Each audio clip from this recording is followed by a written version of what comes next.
Assalomu alaykum. Reyestrda bor yoki yo'qligini qanday aniqlasa bo'ladi? Birinchi etapda poistda yozamiz. Proverka reyestr.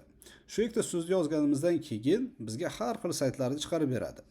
Bizga qiziqarligi birinchisi. E'tibor beramiz, bu MVDning sayti. Ochamiz. Ochganimizdan keyin to'ldiradigan joylar bor. Birinchi etapda familiya, ism, otchество yoziladi. Keyin tug'ilgan yili, tug'ilgan oyi va tug'ilgan kuni. Keyingi etapda seriya nomer, pasportdagi yozilgan ma'lumotlar va qachon pasport berilgan kuni. Birga yozib chiqamiz. Sabirov Rashid Rasulovich. Xo'p, tug'ilgan yili 1990-yil.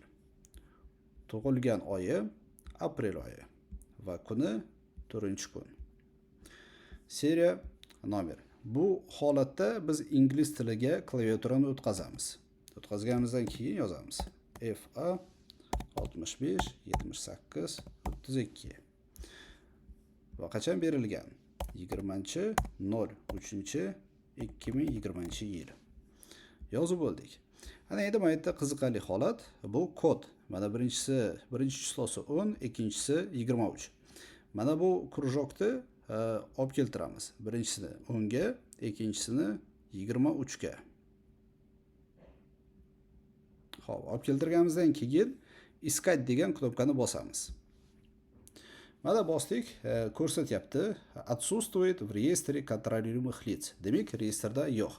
Agarki reyestrda bor bo'lsa, вы числитесь в реестре контролируемых лиц deb yozib chiqaradi. Agar bu video foydali bo'lgan bo'lsa, yaqinlaringizga yuborib qo'ying.